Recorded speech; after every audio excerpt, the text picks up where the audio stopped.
сұлының пайдасы оның бай құрамымен байланысты. Бұл дақылда салмақты қалыптастырып тұратын, қандағы холестерин құрамын қажетті деңгейде ұстап тұратын, тамырларды, артериосклерозды түйіндерден тазалайтын көптеген пайдалы заттектер бар.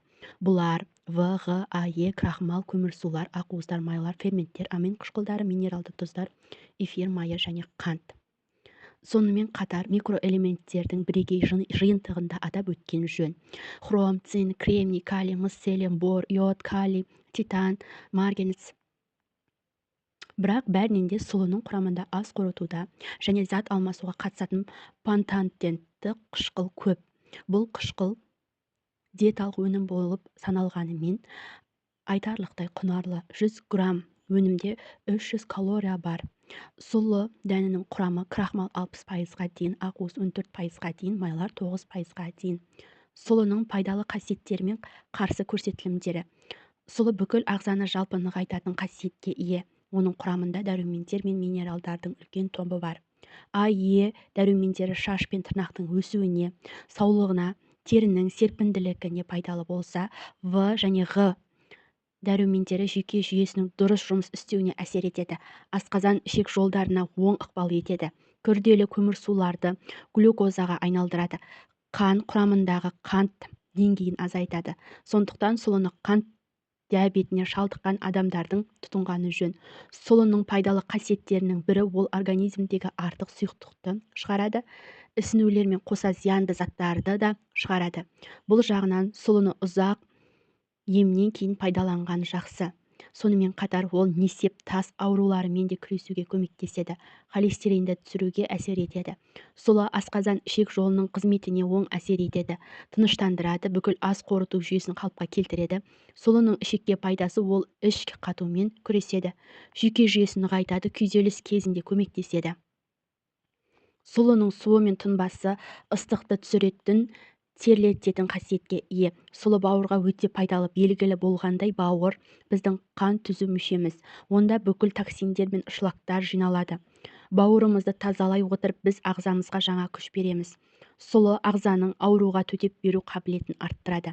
Жөтелді өте жақсы емдейді және қалқанша бізге пайдасы өте көп.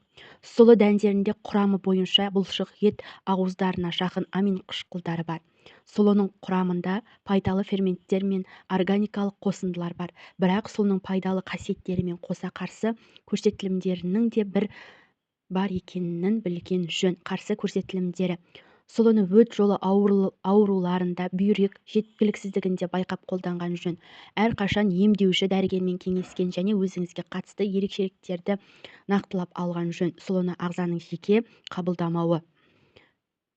Сұлыны қолдану аясы өте кең. Сұлы халық медицинасында, кулинарияда, косметологияда, тегін және қағаз өнімдерінде, құрылыс материалдары өндірісінде пайдаланылады. Сонымен қатар сұлының шаруашылықта алар орны ерекше. Біріншіден, ол құнарлы мал азығы. Сұлы дәні мал азығының құндылығының халықаралық өлшем бірлігі болып саналады. Басқа дақылдардың дәндерімен араластырылған сұлы жас төлдердің ағзасының тез және мықты болып қалыптасуына жағдай жасайды.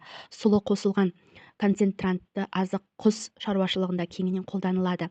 Сұлының сабаны басқа дақылдардың сабанына қарағанда қоректік заттарға бай және малға жағымды болады. Тұмауға қарсы сұлы рецепті: 1 стакан сұлы сүті дәндерін алып, оны жуып және оған 1 литр су құю керек.